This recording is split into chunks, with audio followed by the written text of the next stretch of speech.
year, and he's going to grace us with his version. Thank you, Larry.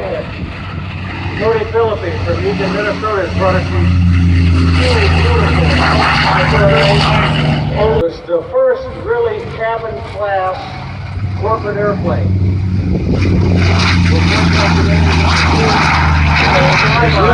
I'll tell you, Larry, they sound just like a Tiger Cat.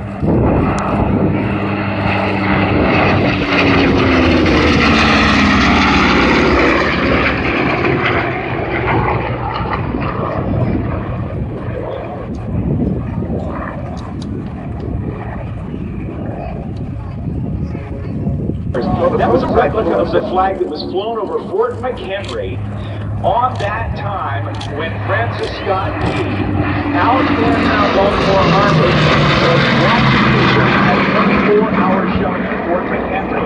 And it was the morning after the shelling, after the horrible night when 1,500 shells were lobbed into Your Fort eyes McHenry. to peer in the dawn and seeing the first wave of attackers.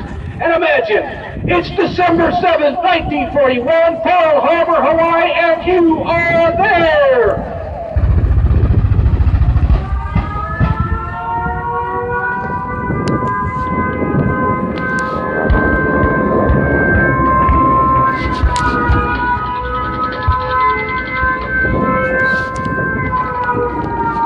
Your confusion as the first bombs explode, the first sirens and alarms sound, right now, right here.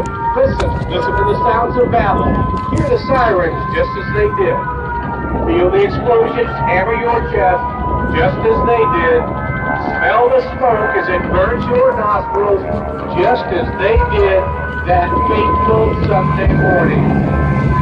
Look, listen, and remember, for we must never forget. The Japanese planes attacked relentlessly. Pretty soon it's been believed the attack is some kind of crazy air raid drill. They think the airplanes are American. In fact, one soldier remarks, "This is the best day drill the Air Force has ever put on." But when the rising suns become visible on the wings of the airplanes, everyone knows this is no drill. General Short, the commander of Army Forces, is notified of the attack. While playing golf, his response, "That is ridiculous." It's General Short from the Commemorative Air Force and proud to bring greatness and patriotism. We are Torah, Torah, Torah!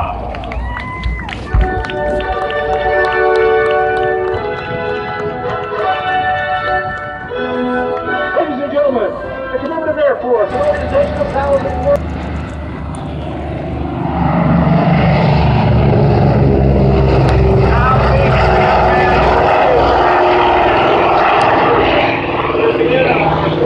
time throughout the course of that day that you turned your radio on. Maybe it was a Philco radio. It would take time for the tubes to heat up. And then you may hear something like this.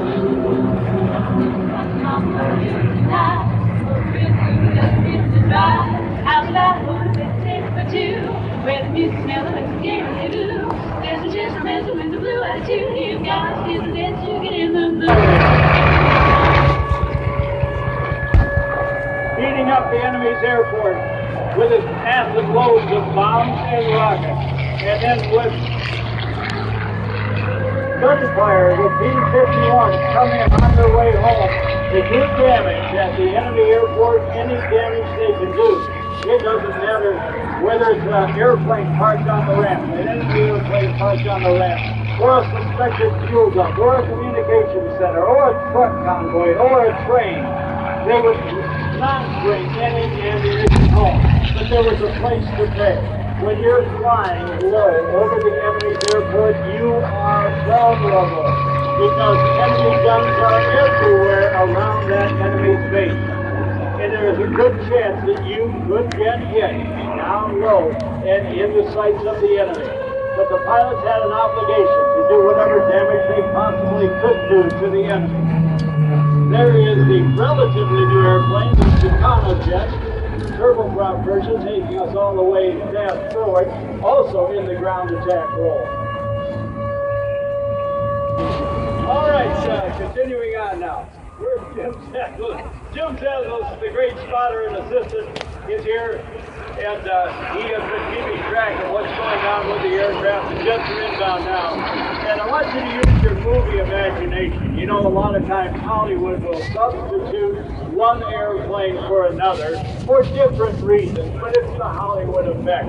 In fact, the North American T-6 Texas, in a lot of TV series and a lot of movies, was subbed to be a Japanese single fighter with some Hollywood makeup.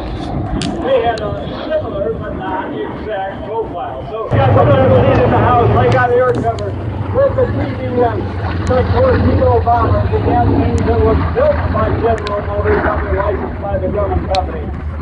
Big, giant torpedoes that dropped and the devastating enemy shipping. They need a banner saying we're going to bomb. But they were effective.